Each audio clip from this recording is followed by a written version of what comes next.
ចឹងហើយមានចង់ញ៉ាំអីចាំគ្នាទិញឲ្យអីអូដូចជាអត់ទេដោយសារអីប៉ាគ្នាប្រាប់ថាអត់ឲ្យញ៉ាំអីរបស់ផ្សេងផ្ដាស់ហេដោយសារអីឃើញឥឡូវឃើញមានអ្នកធ្វើអត់អនាម័យច្រើនណាស់ហើយណាមួយខ្លាចក្អកខ្លាចឈឺទៀត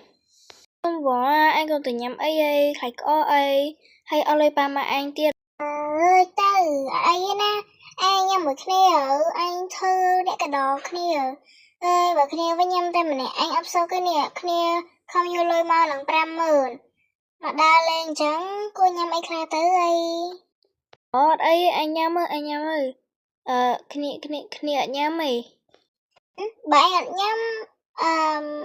អញមកលេងនឹងទៅអីចុះគ្នាមកលេងតើគ្រាន់តែមកលេងអញសួរអីចឹងមែនទេអញច្រឡំហើយគ្នាចង់មានអីថាបើឯងមក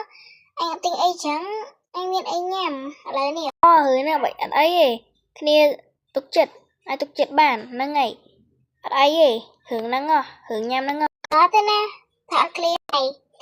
ទៅកុហកអញទៅអីតែបើអាចអញក៏ញ៉ាំរបស់អស់ហ្នឹងអីតែគ្នាគ្រាន់តែប្រាប់ទេគ្នាគ្រាន់តែបញ្យល់ហើយនឹងប្រាប់ទេបើឯងចង់ញ៉ាំឯងក៏ញ៉ាំទៅគ្នាអត់ហាមទេចឹងក៏បានដែរគ្នាទៅញ៉ាំណាមើលឃើញអញឃើញគេតំណងណាហើយឯងមានឃ្លានអីអត់មិនដែរឆ្ងាញ់អត់មានអីឆ្ងាញ់តាក៏តែអានេះហ៊ានតលន់ពេកហ្នឹងឯងញ៉ាំមកឆ្ងាញ់អូយឆ្ងាញ់ណាស់ឥឡូវហ្នឹងដូចជាចិត្តបាយថ្ងៃត្រង់អីអញ្ចឹងគ្នាទៅផ្ទះស្រីណាអូខេបាយ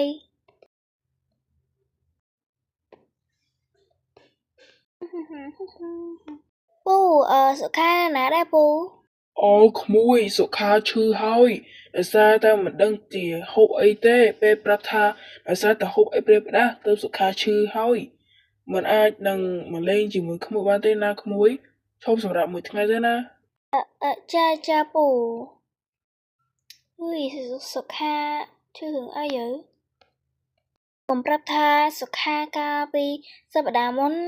នាងបានហូបគ្រឿងទាំងអស់នោះណាហើយមកបងតាគ្នាត្រូវតែមានការប្រុងប្រយ័ត្នជានិច្ចណាជាពិសេសគឺម្ហូបចំណីអាហារសូមអរគុណ